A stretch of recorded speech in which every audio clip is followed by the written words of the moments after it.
Beleza, pessoal, foi liberada aqui a gravação. Então, deixa eu fazer os disclaimers aqui dessa semana, né? A gente já está na UC de Segurança em Eletricidade, né? Deixa eu fazer o alinhamento aqui, que houve um pane aqui na plataforma, mas aí já foi resolvido aqui. Vou compartilhar aqui. Ok,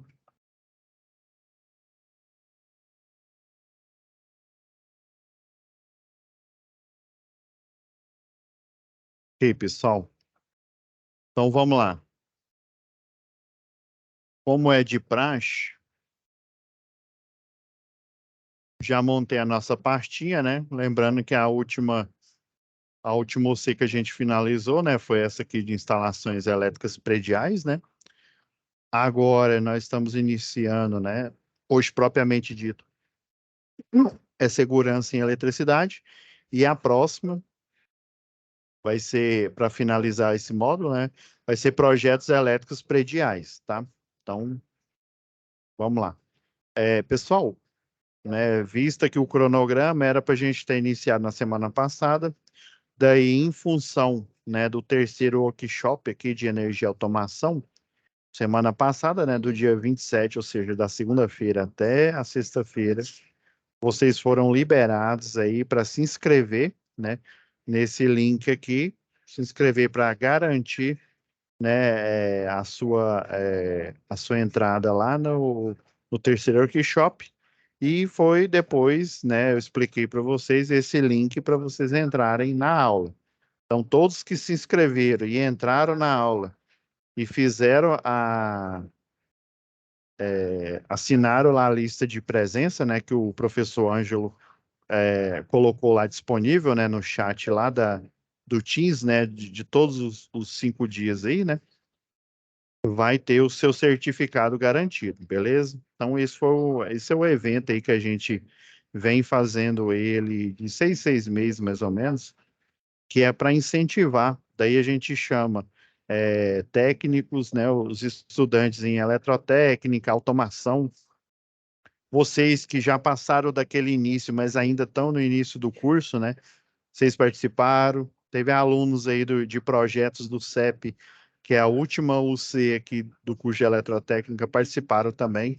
Então, é uma oportunidade para o aluno que está iniciando, o aluno que está no meio do curso, que está finalizando, para ele, né, ter acesso às visões aí do mercado de trabalho, né, para não é porque é o seguinte, pessoal, eu percebi isso já quando eu fazia estágio, né, lembrando aí minha formação aí, eu comentei com vocês, né, é engenharia elétrica e engenharia de segurança do trabalho.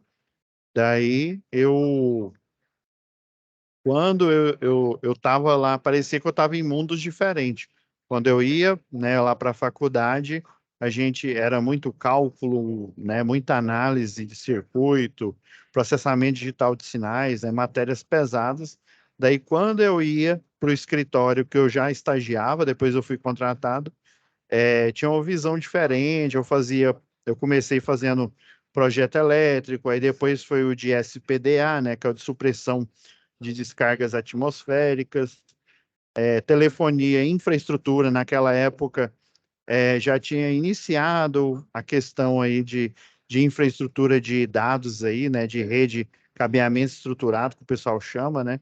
Então eu comecei a fazer o telefônico, depois a gente fazia esse de redes, fazia também a parte de domótica, que é a automação residencial, fazia projetos de automação industrial, então fazia bastante coisa. E era basicamente o mundo profissional é você aplicar conhecimentos. Às vezes você não aplica todo o conhecimento que você aprendeu no curso, mas dependendo da área que você está trabalhando, né? Eu aplicava lá, projeto era direto.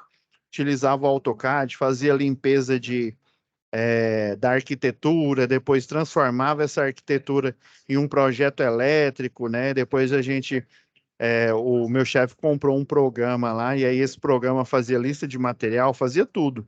Então, na faculdade, eu fazia tudo devagarzinho, ali, passo a passo, ali na mão. E já no mundo profissional, não. A gente iniciou lá fazendo na mão, que era para aprender no estágio. Depois é que a gente utilizava os programas para automatizar os processos, né? Então, a visão, assim, do mundo do trabalho você tem que ser rápido, você tem que ser, né, ágil, né, não pode demorar muito, por isso que a gente não faz nenhum projeto elétrico ali na mão, né, igual a gente faz aqui no curso técnico, né, a gente tem que utilizar o máximo de automação possível e imaginável que a gente tem à mão, tá? Então, assim, fazendo esse retrospecto aí. Então, hoje, né, não deu tempo ainda de eu gravar a aula substitutiva, né? Hoje, essa aula de hoje seria a primeira aula, né? E, eu ainda nessa semana vou disponibilizar o que seria, né, a aula da semana passada, né? Então, mas a aula de hoje eu vou postar ela como do primeiro dia, né?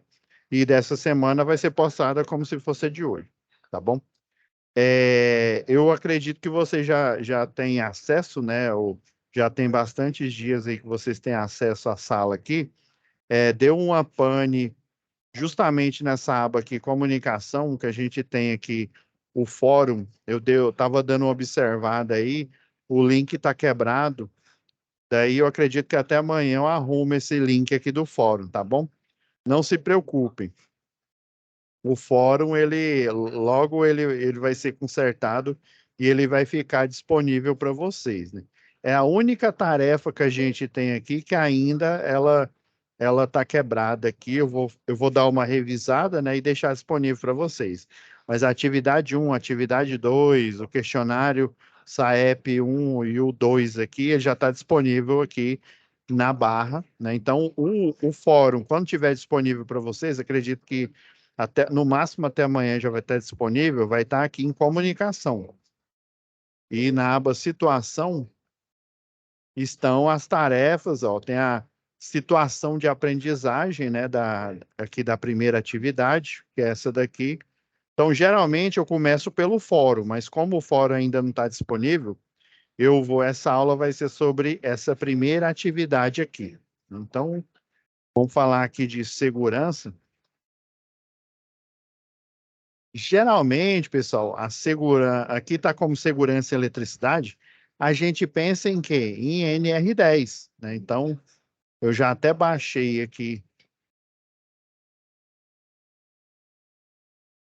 eu já baixei aqui para Já baixei a apostila das 5 regras de ouro, a NR10, o manual de interpretação. Então, quando a gente fala segurança em eletricidade, não tem como negar. A gente já pensa em quem? E na norma regulamentadora do trabalho, a NR10, né? Essa daqui, ó. Daí, deixa eu fazer uma separação aqui. Esse curso aqui, o de segurança aqui em eletricidade, ó, se a gente for aqui no plano de estudo que já tem disponível aí para vocês, ó, estudo, segurança e eletricidade. É uma disciplina de 60 horas. A NR10 aqui, se a gente for lá no último anexo, o curso de NR10 ele é 40 horas e o de sistema elétrico de potência é mais 40, ou seja, vai dar 80 horas. Aí o que que a gente faz aqui, né, no Senai, na unidade, nessa disciplina? A gente não fala única e exclusivamente, é lógico que o pano de fundo é segurança, o quê? No que tange a eletricidade, que é o que fala a NR10, né? Segurança em instalações, né? Já pensa em quê? Instalações elétricas, né? E serviços. Que tipo de serviço? É execução. Você pega um projeto, olha o que está lançado no projeto e executa, instalando luminárias, instalando interruptores, instalando pontos de força, que são as tomadas, e por aí vai, né? Então, segurança quando você faz a instalação e quando você faz um serviço em eletricidade. A instalação não deixa de ser um serviço, né? Mas o projeto também é um serviço, ó. Se a gente pegar o item 10.1 aqui, ó, esta norma regulamentadora, ou seja, essa disciplina aqui, né, ela segue a NR10, né? Então, desta NR, no caso a 10 aqui, estabelece os requisitos e condições mínimas. Presta bastante atenção. Quando eu falo mínimo, é o mínimo necessário o quê? Para a segurança, né? Quando eu estou falando eu, né? Mas quando a norma fala isso, né? Então é o mínimo para você estar seguro. Por exemplo, eu estou dando manutenção em instalações elétricas de baixa tensão, né? O monofásico aqui em Goiás, aqui, por exemplo, 220 volts, e bifásico 380 e trifásico 660, né? Então, eu estou dando manutenção, uma condição mínima para eu trabalhar com segurança, montando lâmpadas, né? Montando interruptores, passando cabo, é a desenergização elétrica. Então, o circuito tem que estar desenergizado. Então, quando você está instalando a infraestrutura, obviamente essa infraestrutura ainda não vai estar energizada. Por exemplo, dentro de uma instalação elétrica, numa residência, em um comércio, ou então em uma indústria, né? Quando você está instalando, né, pela primeira vez a infraestrutura, ela não está ligada no ponto de entrega, né? O que que é o ponto de entrega? É isso aqui, ó. Se for lá no glossário aqui, ó, da NR10 aqui, ó. Deixa eu ver. PPPP.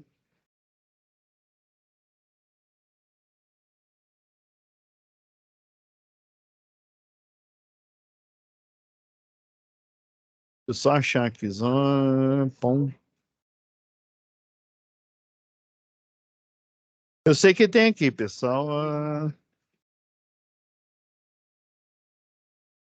O ponto de entrega, ela fica entre o quê? Entre o poste, né? O poste que recebe a energia e, né, e a instalação, o disjuntor geral, a mufla com os medidores, né, de energia. Então, fica ali o ponto de entrega, entendeu?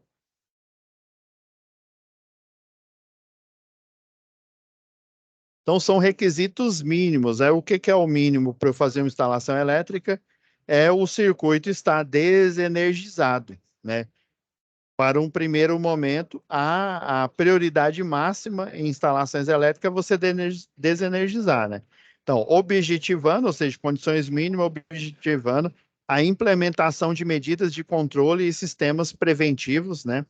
De forma, por exemplo, um sistema preventivo contra o choque, né? Além de você estar com o circuito desenergizado, é você utilizar uma luva para a classe de tensão, no caso, para baixa tensão, né? Então, eu vou estar utilizando uma luva, mesmo que esse circuito de baixa, estou deixando bem claro que é baixa tensão, mesmo que esse circuito de baixa tensão, porventura, ele venha se energizar, eu estou usando uma luva de borracha, né? Ou uma luva ali de cobertura, junto com essa luva de borracha, e vai impedir, né, que eu me eletrocute na hora que eu estiver fazendo a instalação, né? Mas geralmente na primeira vez que você está fazendo a instalação de um projeto novo, essa instalação, essa infraestrutura, obviamente, ela vai estar desenergizada. É, objetivando a implementação de medidas de controle, sistema preventivo, de forma a garantir a segurança e a saúde dos trabalhadores, que direta, ou seja, eu estou ali, propriamente dito, dando a manutenção, instalando, né, o projeto elétrico, ou seja, executando esse projeto, ou indiretamente. Por exemplo, eu sou um trabalhador da concessionária telefônica aí, no caso aqui, sei lá, vou pegar a antiga NET, né, que a Claro comprou. Eu estou instalando uma infraestrutura de internet, uma fibra ótica, né? A NET, a infraestrutura de fibra ótica, ela utiliza, né? Eu estou lá instalando essa infraestrutura de fibra ótica lá no poste. Tem uma norma aqui, deixa eu achar ela aqui rapidão. Que é a NTC 15. Já que eu acho ela aqui, a gente vê aqui. Rapidão aqui, galera.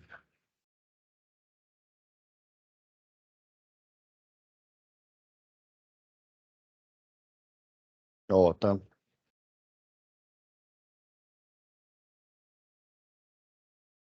Deixa eu ver.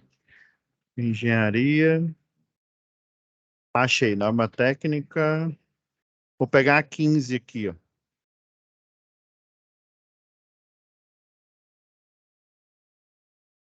E vou pegar aqui a 04, que agora há pouco eu falei de ponto de entrega, né? O ponto de entrega é esse aqui, ó. Vou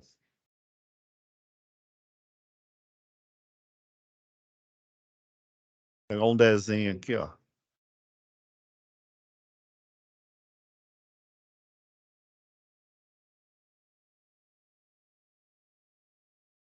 Aqui, ó, tá vendo aqui? Você tem a instalação aqui, ó, o poste da rua aqui. Esse poste aqui, ele só tem instalação de baixa tensão. Nesse caso aqui, na malha de distribuição urbana. Dá um zoom aí, professor, que tá difícil. Então aqui, ó, é o ponto de entrega. É aonde eu pego a energia, por exemplo, numa residência em que não há necessidade, né? Pelo menos até a categoria T4. Não há necessidade de você fazer um projeto elétrico, ou seja, você simplesmente faz a instalação aqui, né? É óbvio que você vai contratar no mínimo um eletricista, né, que tenha capacitação de eletricista predial, pelo menos, né? Ele faz essa infraestrutura aqui, daí depois ele instala, né? Instala aqui o poste, né? Você pode pegar energia tanto do outro lado da rua, tá vendo que esse aqui é o limite da calçada, né? Então, às vezes, você vai ter um poste do outro lado da rua e você vai ter que atravessar aqui. Aí, geralmente, quando é do outro lado da rua, o pessoal escolhe aquele poste de 7 metros. Quando ele fica do mesmo lado, aí já é um poste menor, que é o de 5 metros, porque não tem essa necessidade de atravessar. Aqui está mostrando duas opções.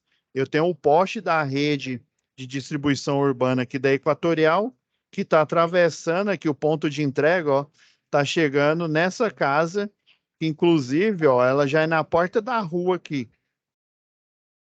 E está entregando aqui também, ó, o ponto de entrega está pegando energia direto da baixa tensão, né? Vai para o medidor de energia e depois leva aéreo aqui, né? Para esse rack aqui, o pessoal chama de rack, chama de também armação secundária. Ó, eu tenho uma, duas, três, quatro, para 4 elementos. Provavelmente essa residência aqui ela é trifásica, porque geralmente o mais alto aqui é o neutro, aí depois você tem fase A, fase B e fase C. Quando é uma instalação trifásica, é uma instalação de baixa tensão a 4 fios, ou seja, eu tenho 4 fios que vêm da rede e alimenta. Professor, então por que que aqui está entrando um fio e depois vem 4? Porque essa rede aqui é um cabo nu, ele não tem a proteção plástica. Já esse outro aqui é chamada de rede multiplex ou rede quadruplex, né? Essa rede quadruplex tem 4 cabos, sendo que o neutro ele é nu e as fases A, B e C elas são protegidas aqui. Na verdade, eu tenho um emaranhado de cabos. Dá para você perceber aqui, ó, que está derivando dele, ó, 1, 2, 3, 4 cabos, entendeu? Essa é a vantagem da rede protegida. Então, aqui está o ponto de entrega. Agora, você trabalha, por exemplo, essa daqui são os critérios de compartilhamento de infraestrutura. Geralmente, a concessionária de telefonia, ela compartilha a estrutura, ou seja, ela paga um valor, ou seja, um aluguel, de utilizar o poste da rede de distribuição urbana. Geralmente, nós temos esse design aqui, ó, característico, que é o quê? Eu tenho uma rede aqui, eu tenho a média tensão, a famosa 13,8 aqui. Geralmente, quando eu tenho as duas no poste, né, logo abaixo fica a rede de baixa tensão. Essa daqui é uma rede nua, onde geralmente para o lado da rua aqui, ó, tá vendo rua? O lado da rua fica a fase A, depois aqui no meio fica a fase B, e para o lado da calçada fica a fase C. E na rede nua de baixa tensão, o neutro ele é o cabo mais alto, tá vendo? Ó? Armação secundária para 4 elementos. Na verdade, são 2 armações secundárias, cada uma para 2 elementos, tá vendo? Essa aqui é uma cinta para poste seção circular, e eu tenho esse rack ou armação secundária para 2 elementos. Que elementos são esses? O cabo do neutro, né, o da baixa tensão, e o cabo da fase A. Depois eu utilizo uma para 2 elementos, para a fase C, para abrigar a fase B e a C. Beleza? Depois da baixa tensão, a arquitetura clássica é o quê? Você tem o braço de iluminação pública contendo o circuito de iluminação pública.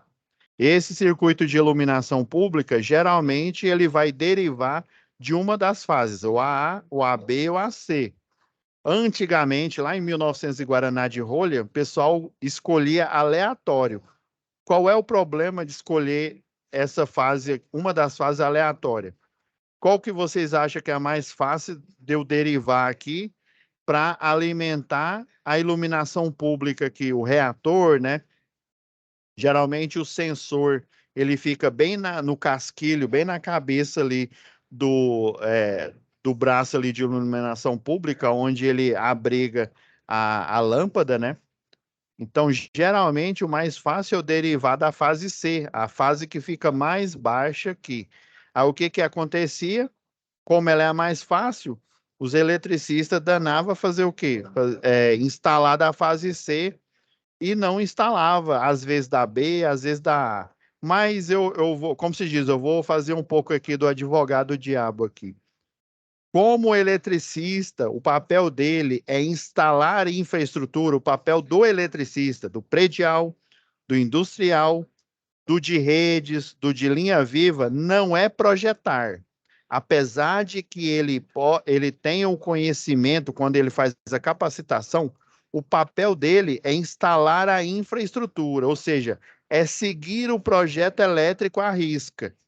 Então, no projeto lá de infraestrutura, tem que estar falando, o eletricista, que você vai fazer esse serviço aqui de montagem da rede de distribuição urbana, favor para o circuito 1 alimentar a rede de iluminação pública da fase C.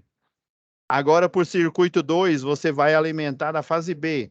Por circuito 3, a fase A.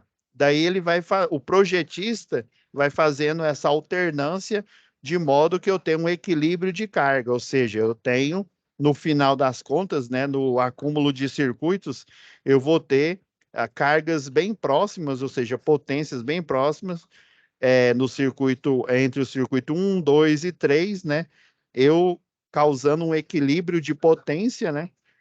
Porque se eu carregar uma fase e deixar as outras livres ou com pouca potência, o que que vai acontecer? A proteção, ela geralmente ela protege o quê? Protege o circuito, mas você tem uma proteção, já que são 3 fases, né? Você tem uma proteção que ela atua de forma trifásica, ou seja, você só tem uma alavanca e ela protege o quê? Protege 3 circuitos com fases diferentes. Então, se acontece um problema em uma das fases, vai cair todas. Geralmente vai cair pelo menos na baixa tensão. Já na média tensão, como você tem chave fusível individual ou chave faca, no caso a chave faca é só para seccionamento, ela não é proteção. Então a chave fusível é a única, né, que é dispositivo não só de seccionamento, mas de proteção. Então, na média tensão, cai uma por vez. Agora, na baixa tensão, cai tudo. Até você descobrir quem que deu problema, vai demorar. Então, se você não seguir um cronograma, seguir o projeto que o projetista te forneceu para você executar a ordem de serviço, aí fica difícil, né? Nem o projetista vai poder te ajudar, porque vai falar, não, ó, o projeto está falando que o circuito 1 é a A, o circuito 2 é a B, o circuito 3 é a C. E aí, né, você tem que seguir o projeto, né? Ele não tem como, num primeiro momento, ele fazer essa análise. Lá antigamente não tinha. Existe o religador de baixa tensão, ele é o de alta tensão, ele é mais comum. Existe também um outro equipamento que ele chama religador de baixa tensão, ele, além dele religar a rede, né, somente a de baixa tensão, ele também faz análise. Ele, em um dado circuito, vamos supor que um circuito eu tenho, sei lá, 30 clientes. Ele faz a aferição da quantidade de energia que foi consumida daqueles 30 clientes, sem mesmo ele ir lá no medidor de energia que fica lá na residência, ele faz essa análise, ele vai saber, esse religador, né, ele vai saber, se eu não me engano, tem um da Noja Power e tem uma outra aí que eu não me lembro, depois eu vou mostrar para você.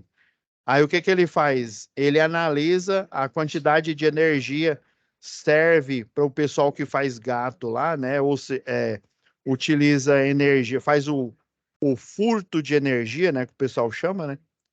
Ele analisa, ele olha lá no poste, por exemplo, Ciclano está mostrando aqui que ele consumiu 40, não, 40 é muito pouco, 200 quilowatt-hora. E daí o leiturista foi lá na residência do Ciclano e viu lá no medidor, não fala relógio não, porque senão o pessoal começa a ficar grelado. Viu lá no medidor que ele só consumiu 40 quilogramas, já ia eu tava estudando física aqui, mecânica, né?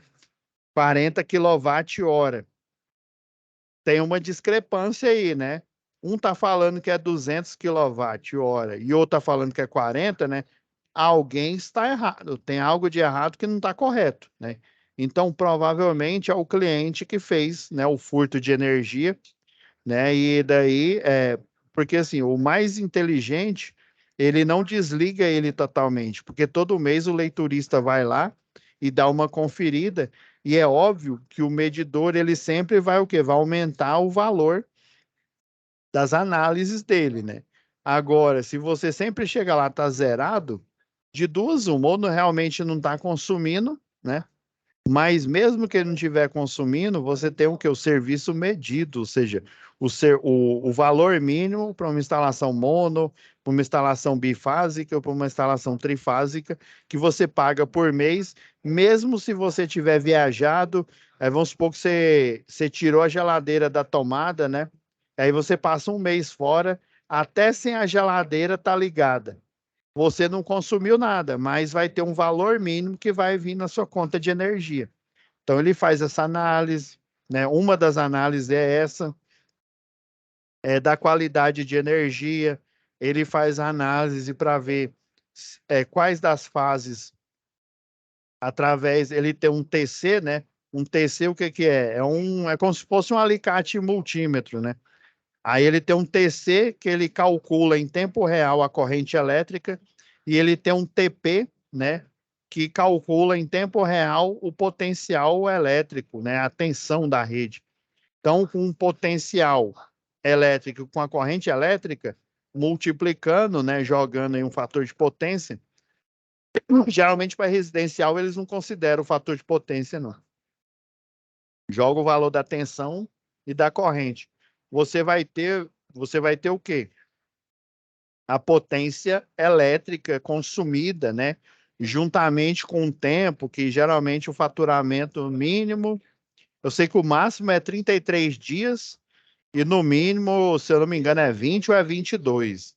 Sei que o leiturista, no máximo entre 33 e 33 dias, no máximo, ele vai te visitar. No mínimo, ele vai te visitar de 20 em 20 dias. Então, tem esse gap entre 20 dias, se eu não me engano, é 20 mesmo, 20 ou 33 dias, né? Que é a tolerância para o leiturista fazer a leitura do mês aí. Então, ele verifica em tempo real, né, com o valor da tensão, o valor da corrente, quais que são as fases que estão mais carregadas. Então, ele né, vai gerar uma ordem de serviço, por exemplo, mandando um eletricista lá para mudar, né? Ó, a fase C está muito carregada. Coloca o circuito 1, o 2, o 3 aí, na fase B, o 6, 7, o 8, sei lá, na fase A, né? Porque tá tudo na fase C, né? Então ele vai fazer esse gerenciamento, vamos dizer assim. Beleza. Feita essa introdução aí, pessoal, vamos. Deixa eu até criar a nossa pasta aqui já, né? Atividades.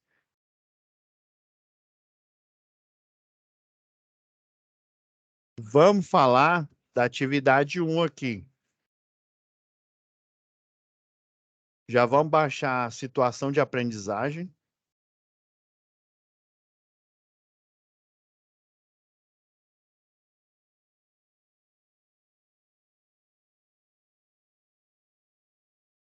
Baixar a SAP.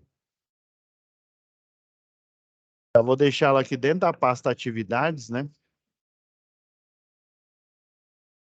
E vamos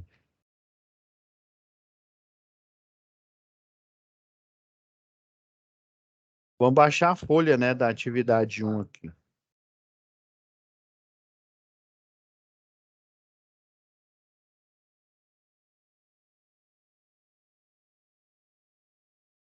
Ótimo, beleza. Então já vamos direto ao ponto depois dessa introdução. A SAP, lembrando que é a orientação, pessoal. E a folha de atividades, né? Lembrando aí que é a folha que vocês vão fazer a tarefa, né? O questionário.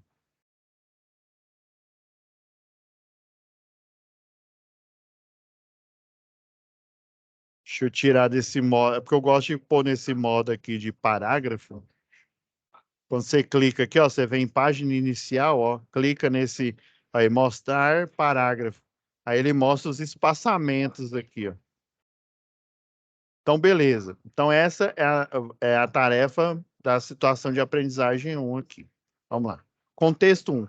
Os eletricistas industriais Pedro e João, da empresa Móveis Novos, né, foram chamados pelo seu chefe Arthur para realizar um serviço de troca de cabos, né, substituição aí de cabos para uma motobomba, né, uma bomba de recalque aí, aquela Nauger, né, a bomba é submersa, uma Naugerzinha, localizada em um matagal, geralmente deve ser para drenagem, né, na região externa da empresa.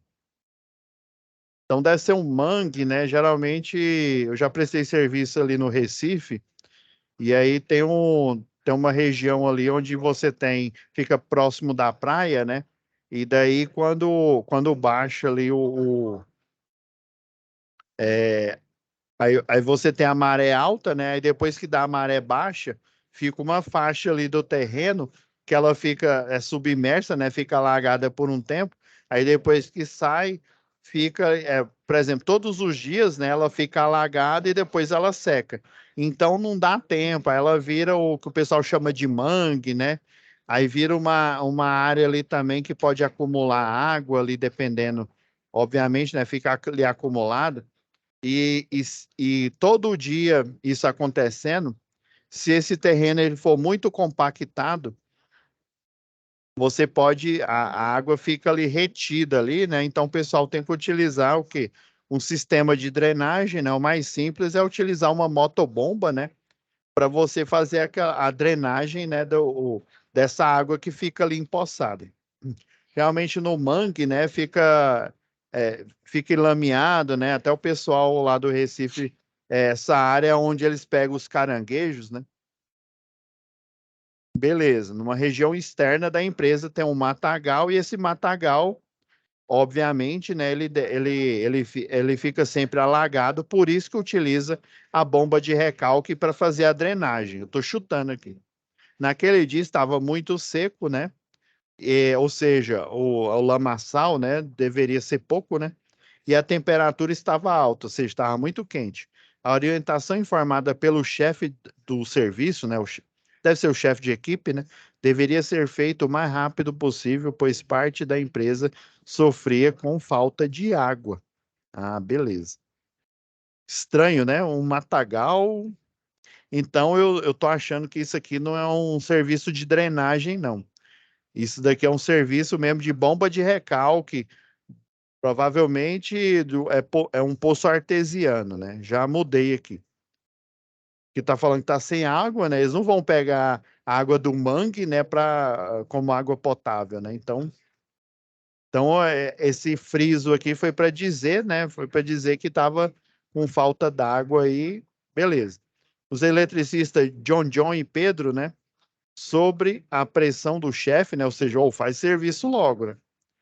Não se prepararam para realizar o trabalho, principalmente com relação à segurança.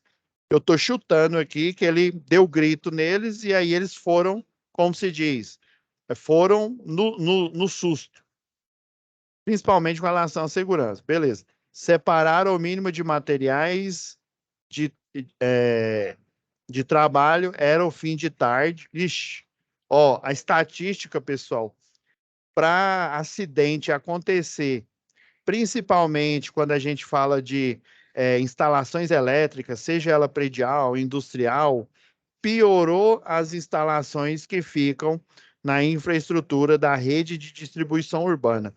Os acidentes eles ocorrem mais no fim do período de trabalho e também próximo à hora do almoço, que aí o pessoal fica lá, né? Não tem eu já trabalhei em algumas construtoras, né? Que o pessoal chega assim, ó, acabou, banhou, quer dizer, finalizou o serviço aí, não importa, você já pode ir embora. Utiliza até essa estratégia para você o quê? Ficar para te animar para você fazer o serviço mais rápido e entregar a obra, né? Ou aquela instalação de forma mais rápida. Fica complicado quando você vai fazer um serviço com rede energizada, né? Mas aí já é, como se diz, é papo para outra teleaula. Vamos lá. Aproximado, né? Final do turno, ou seja, o horário mais propício para dar ruim era fim de tarde e o local não era iluminado, ou seja, já estava escurecendo. Ou seja, baixa visibilidade, ó, já vai. Aqui, ó. A tarefa é um estudo de caso aqui. Vamos ver se dá tempo da gente. Se não der tempo de finalizar, na próxima aula, né, eu finalizo na gravação, vai ser na gravação. Aí eu gravo finalizando essa análise aqui, e aí, como o fórum já vai estar restabelecido, eu gravo também a do fórum, beleza? Então vamos lá, ó. Introdução, você vai fazer uma introdução aqui, né, do relatório, você vai colocar basicamente a situação problema do contexto 1.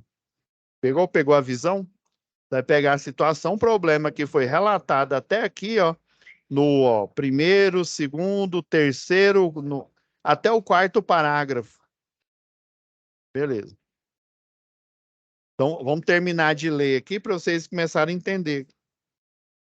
Então, separar o mínimo de materiais e ferramentas e foram realizar o serviço.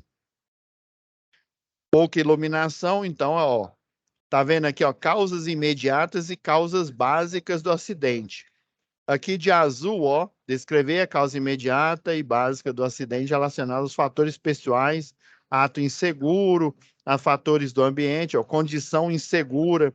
Por exemplo, local mal iluminado é uma condição insegura, ou seja, você tem pouca iluminação, consequentemente, você tem pouca visibilidade.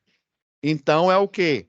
É fatores ambientais, ou seja, condição insegura de trabalho. Ato inseguro foi o quê? Já dando spoiler aqui.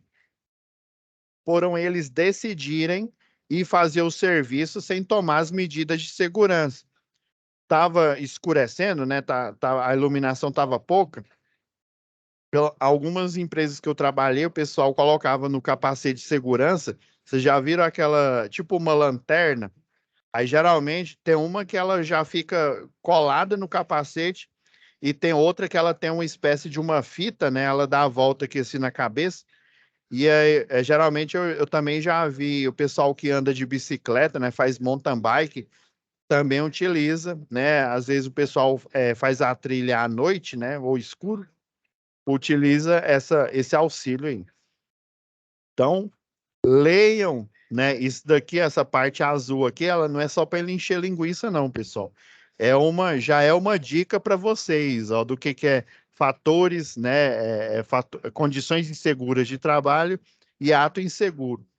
Tudo, né, que é feito às pressas, por exemplo, você tem a imprudência você faz de forma rápida. Por exemplo, você está atrasado para ir para o serviço, e aí você resolve varetar o sinal, ou seja, passar o sinal vermelho. Aí o carro vai e te pega. O que que você fez? você fez uma imprudência. Você foi imprudente. Só que pela pressa fez o quê? O seu cérebro, né, focar menos na segurança. Negligência, por exemplo, você sai, você pega o carro, sai com o carro pela rua e esquece o quê? De colocar o cinto de segurança. Né? Você está realizando o quê? Uma negligência. Você está careca de saber. Você fez o curso lá de direção defensiva, né? Se for polícia, ainda além da direção defensiva, tem a direção ofensiva. Isso não é meme, não, isso não é piada, é verdade.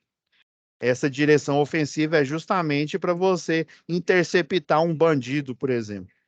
Então, você fez o curso de direção defensiva quando você tirou a sua carteira aí de motorista, né? Sua carta de motorista, igual eles falaram antigamente, né? Porém, você escolheu o quê? Não colocar o cinto de segurança, né? Ah, não, eu tô assim meio gordo, o cinto de segurança fica me prendendo. Ah, eu não gosto de coisa prendendo no meu corpo. Aí você vai e você tira. Você está sendo, no mínimo, né? No mínimo, imprudente, mas na verdade, você está sendo negligente, você está deixando de observar itens de segurança que vão ser essenciais, não só a sua segurança, mas a segurança de terceiros, tá? Beleza. Assim, o serviço deveria ser rápido, né? Chegando ao local, ah, não, não vai, a gente termina rapidão, não vai escurecer. Chegando ao local de trabalho, logo verificaram que os cabos que alimentavam a bomba foram serrados e furtados. O famoso furto de cabo aí. Para a reposição dos cabos, João introduziu na tubulação um cabo guia de aço. Geralmente esse cabo guia de aço, né, os mais antigos aí, ele não tem cobertura plástica. A guia que a gente utiliza, que a gente compra lá na ferragista, ela tem uma proteção de plástico em volta, né? Uma leve proteção, e só na ponta dela, que aí você comanda aqui, né? Aí você consegue até fazer curva ali na tubulação, né? No corrugado, ou até numa eletrocalha, né? Você consegue movimentar ela. Geralmente essa ponta, ela tem acho que uns 10 centímetros mais ou menos, ela não é protegida. Mas ele pegou já o quê? Já um pedaço aqui de cabo de aço, ó. Um cabo de aço guia, geralmente ele é nu, né? Ou seja, ele está exposto, né? Ao atingir um dos cabos que foram serrados, o cabo guia foi energizado, provocando um choque, né? Então deu uma eletrocução em João. Que preso não conseguiu soltar o cabo. Era um momento de emergência acidental, acidentado, apresentava sintomas de asfixia, já começou já a entrar, né? Deu, pelo menos até aqui no texto, né? Não deu a famosa aí parada cardíaca, né? Pedro, percebendo a agonia do colega, tentou socorrê-lo com alguns materiais isolantes que se encontravam no local, mas sem êxito. Por último, usando sua camisa de manga comprida, conseguiu laçar e puxar o colega, desconectando o ponto energizado. Outra coisa, você vai dar manutenção ao circuito energizado? O que eu acabei de falar agora, uns 20 minutos atrás. Qual que é a prioridade que está lá na NR10? A desenergização. Essa é a prioridade, viu? Circuitos elétricos, a prioridade. Não sou eu que estou falando, né? É o juiz do trabalho, são os analistas que escreveram aí, né, engenheiro de segurança, engenheiro eletricista, que escreveram aí o texto oficial da NR10, né? Então, a prioridade é a desenergização elétrica. Então, ó, já é uma das causas aí do acidente, né? Eles foram negligentes. Eu nem chamo isso de imprudência, porque todo eletricista que se preza, a não ser que seja o Zé Pica-Fio, né? Ou Zé Faísca, todo eletricista que se preza tá careca de saber que você tem que desenergizar o circuito, ou seja, fazer as 5 regras de ouro. Tá careca de saber. Então, já, já, já isso nem vou chamar de imprudência. É negligência mesmo. Até eu tô careca. Minha testa aqui já não tem. Ó, o colega aqui da Segurança do Trabalho falou, tá certo mesmo. Olha, João estendido no chão, não se movia, ficou imóvel. Nem tampouco falava. Ixi. Após verificar os sinais vitais, né? Ver, ouvir e sentir, lembra lá do curso lá do bombeiro? Você vê, ouve e sente, né, para ver se ele está respirando. Após verificar os sinais vitais, Pedro iniciou o processo de primeiro socorro. Ixi, provavelmente deu uma parada cardíaca aqui, ó. Depois detectou que João estava com parada cardiorrespiratória. Olha, acertei. Clássico, acidente clássico aqui, ó. Com o processo, depois de alguns minutos, verificou que João apresentava sinais de vida. Nossa, tomara que, que seja menos que 5 minutos. Parou a reanimação, colocou João em local seguro, pois no momento que o cabo guia de aço desconectou a da fase que acidentava João, acabou juntando outras duas fases, provocando um curto-circuito. Se tivesse desenergizado, não teria acontecido nem esse problema. E, em consequência, um início de incêndio, já que a caixa de passagem onde estavam os cabos continha muitas folhas secas. Provavelmente o pessoal roubou até aquela tampa, né? Tem a tampinha, né? Aquela tampa metálica, o pessoal rouba para vender lá na ferragista, né? A fumaça no local chamou a atenção de outras pessoas da empresa que se deslocaram para combater o princípio de incêndio. O treinamento de primeiro socorro de Pedro foi muito importante para salvar a vida do João. João foi levado para o hospital com pequenas queimaduras nas mãos, né? Pedro, apesar de tudo, também ajudou no combate e extinção do princípio de incêndio. Então, o colega, né, que estava ainda meio ruim, né, depois que fez o processo de ressuscitação, né, ainda ajudou lá, né? Então, atividade 1 é fazer esse relatório com introdução, ou seja, na introdução você vai colocar esse texto aqui, né, a problemática que vai gerar esse relatório sobre o acidente de trabalho, é a famosa CAT, né? Você vai fazer o relato do acidente de trabalho para que não ocorra num momento futuro, né? Saber o que causou, quais que são as causas imediatas, as causas básicas do acidente, qual norma que você tem que observar para que não ocorra mais esse acidente, né? Olha, quais as causas do acidente relacionado ao choque elétrico? Você vai relatar que foi o quê? Foi o cabo foi serrado ali e deixado energizado, né? Então isso causou. Se tivesse ido lá no circuito que alimenta a bomba de recalque, desligado ela, feito o bloqueio, né, para evitar a reenergização, todo o passo a passo e das 5 regras de ouro, isso não teria acontecido. Qual a norma aplicada no choque elétrico? Obviamente, aqui é a NR10, beleza? O que eu vou fazer, pessoal? Já deu o final aqui da aula aqui, já tenho que entrar em outra aqui. O que eu vou fazer? Essa primeira aula, né, vai estar disponível para vocês e eu vou gravar uma segunda aula, que é finalizando a análise desse acidente aqui da atividade 1. E a outra aula já vai ser a gravação, né, que era para ter sido semana passada, vai ser sobre o fórum, né, o fórum de discussão que ainda não está disponível aqui. Beleza? Então, fechou. Fiquem com Deus, pessoal, e até a próxima semana aqui. Nessa semana ainda vai estar disponível a outra aula, tá? Tchau, tchau, pessoal. Com Deus.